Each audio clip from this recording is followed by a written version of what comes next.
we all tend to idealize the good old days and the golden era bygone. The physical beauty of the country might have been greater. Life was quieter and perhaps less stressful than it is today. There's certainly a lot of stress in modern life. But if you could go back into the past, you would find that standards of living were far lower, your health outcomes would have been a lot worse. Communication was hard and expensive. The average person rarely traveled. The physical sensation of hunger was still common for a lot of Americans. Food prices were a very high percentage of the average person's budget. You would have lived a shorter time with less opportunity, less personal freedom, with far more discrimination. Prejudice against blacks and against women and against Jewish people was institutionalized in awful ways. At that time, less than 1% of the population attended college. No air conditioning, no central heating, etc. The list goes on and on. And a non-trivial chance of having a very unpleasant experience at the dentist that could lead to death. Yes. Besides the fact that a root canal would not be the same in 1900 as today. And my guess would be if there were a time machine and you could take a one-way trip back into any year before the year of your own birth and just live there as an average person, there isn't anybody who would agree to go back into the past. I mean, think of just what American life was like 100 years ago. Not just the material improvements in standard of living that are all around us, but the improvements in personal freedom and access to knowledge that we have today compared to 100 years ago. It's just a total slam dunk that for all of the problems of the year 2007, we are all so much better off than we were in previous generations. And to hear people complaining and grumbling about it, if our ancestors could hear that, they wouldn't be terribly impressed, would they?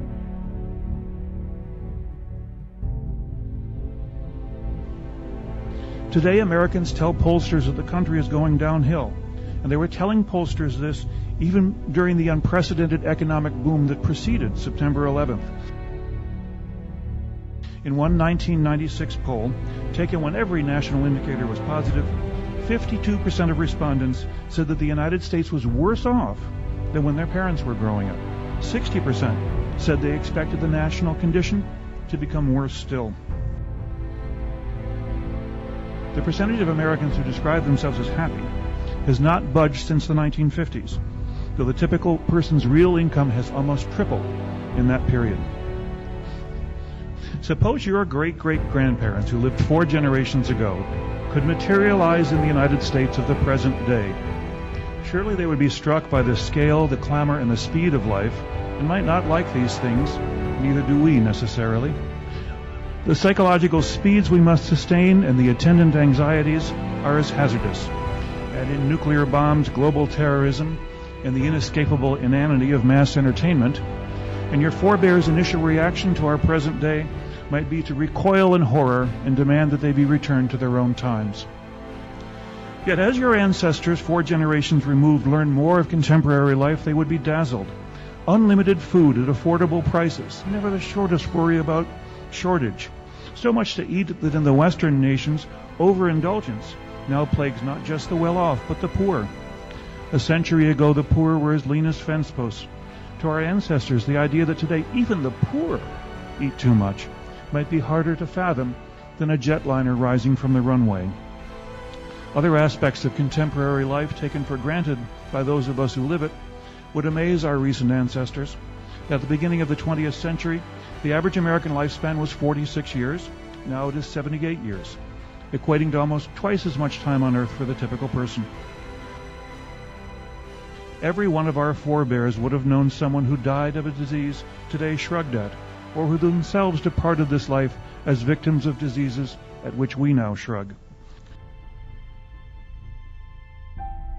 Today, Americans on average live a decade longer than experts once considered to be the biological maximum. The near doubling of life expectancy has held even in developing nations. In 1990, life expectancy was 46 years in the United States. Today, life expectancy is 66 years for the entire world. Other aspects of present-day life would strike our recent ancestors as nearly miraculous. Among them, the end of back-breaking physical toil. For most wage earners, the arrival of leisure, with the typical person now having about twice as much free time as the typical person of the 19th century. The arrival, of course, of instantaneous global communication and same-day travel to other continents. The end of formal discrimination and the decrease of informal bias. The majority owning their own homes, with the average home today twice the size it was a generation ago, and not only centrally heated but centrally cooled. And the arrival of unusually low-cost access to information, art, and literature, education for everyone, and the incredible advances in freedom that we enjoy today: political freedom, sexual freedom, freedom of expression. Today we live a long time in comfort, enjoy goods and services in nearly unlimited supply, travel quickly and relatively cheaply, talk to anyone in the world, know everything there is to know, say what we please, marry for love, and wail in sorrow when anyone dies young, for this once routine event has become a rarity. All told, your great-great-grandparents might say the contemporary United States is the realization of utopia. Yet how many of us feel positive about our moment, or even believe that life is getting better? Far from feeling better about our situation, many of us today feel worse. Throughout the United States and the European Union, incidence of clinical depression has been rising in almost eerie synchronization with rising prosperity. Adjusting for population growth, today unipolar depression is approximately 10 times as prevalent as it was half a century ago. Now, some of modern disaffection may be attributed to automatic grumbling. No matter how much conditions improve, people will always want to know why things aren't better still. As the songwriter Jacques Brel phrased this constant, "Sons of the rich, sons of the saint, where is the child without complaint?" If Eden were restored, people might only gripe about the predictable menu of milk and honey and complain that the lions were purring too loudly.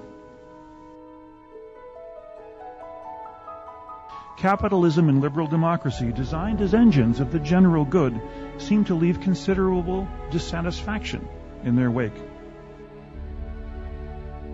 Perhaps for every problem solved, a new problem will simply always be created. Perhaps Western society has lost its way, producing material goods in great quantity, but also generating so much stress that people cannot enjoy what they attain. Perhaps men and women must re-examine their priorities, caring more for each other, appreciating what they have rather than grumbling about what they do not, giving more than lip service to the wisdom that money cannot buy happiness. But then again, as the comedian Henny Youngman once said, "What good is happiness? It can't buy money." Perhaps Americans and Europeans need to learn a lesson in the fundamentals of gratitude. Our forebears worked hard and sacrificed often to create the freedom and prosperity we enjoy. It is past time Americans and Europeans showed appreciation for this. We take for granted circumstances our great-great-grandparents would view as astonishing progress in the eternal quest toward a golden age. But even if the arrow of progress points toward a better life, unhappiness is wholly real, regardless of whether our ancestors might find it unbelievable that anyone could be unhappy living in an air-conditioned 3-bedroom house with a refrigerator crammed full of food. We live in a favored age and yet do not feel favored. What does this paradox tell us about ourselves and about our future? First, I want to examine the statistical case that nearly all trends today are positive, and were positive before September 11th, and are likely to remain positive. First, crime. During the 1990s, homicides fell by more than 50% in most American cities. Burglary, robbery, car theft, rape, and other major crimes all declined very significantly. And despite a few horrifying events such as Columbine High, youth violence also fell significantly in the last 10 years, while the occurrence of adolescent death from crime declined to its lowest rate ever in the United States. In the year 1989, New York City streets were so dangerous that Governor Mario Cuomo of New York said, quote, "It's possible we will never solve the murder problem." Instead, last February, New York City had the fewest homicides in any month since the city began keeping statistics. Especially dramatic was the crime drop in the Bronx, New York's poorest borough. In the 1970s, the 41st precinct averaged 130 homicides and 6,400 burglaries annually. Last year, the figures for this precinct, 12 homicides and 225 burglaries. Despite this is a 95% decline, despite the fact that the population of the 41st precinct of New York rose during this period.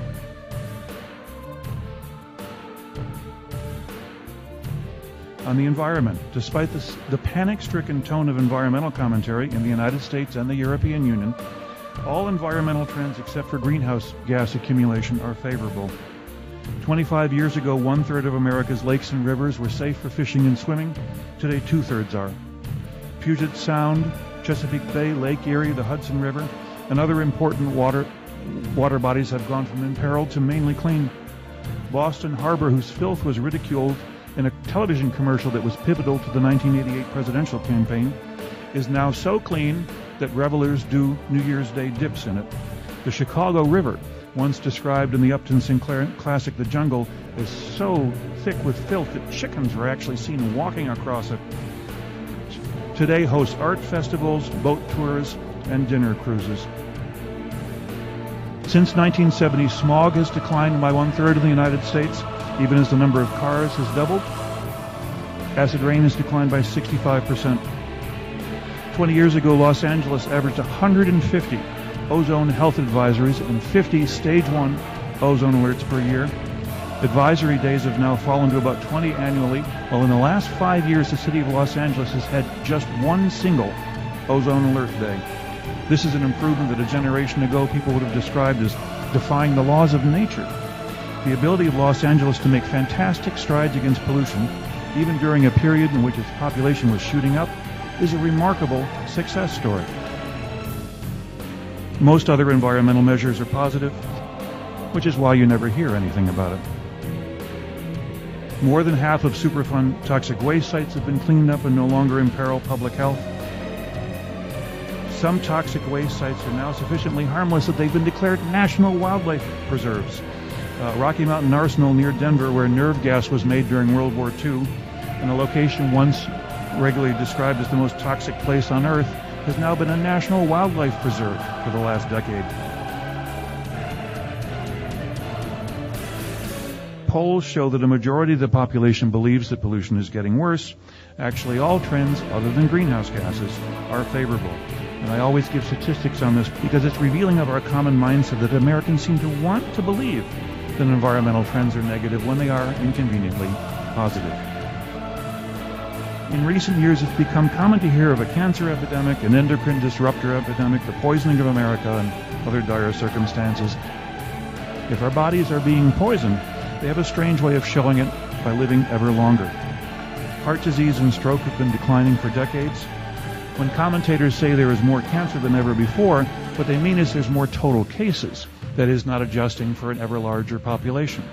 By this kind of logic, there is now more baldness than ever before, simply because there are more people living long enough to become bald. Infant mortality in the United States has declined by 45% since 1980 and is now down to the lowest figure ever. Despite the sirens and carnage image presented by local newscasts, most forms of accidental deaths are in long-term decline, as are workplace fatalities and traffic deaths. Meanwhile, life expectancy continues to climb. Studies show that for centuries, each passing decade has added 1 year to the maximum age of life, that is, the age of the oldest person in a society. Drugs and medical devices are getting better at relieving pain and symptoms, an important consideration we tend to overlook because this allows people to live healthy and interesting lives with what would previously have been debilitating conditions. Of course, there are negative measures in health. Asthma incidence and autism are both rising for reasons unknown. But overall, the good outweighs the bad in healthcare trends by a sizable margin.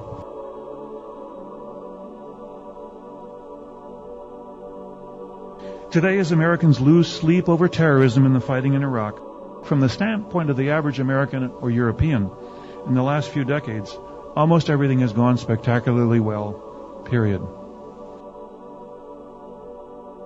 None of which seems to make any of us any happier.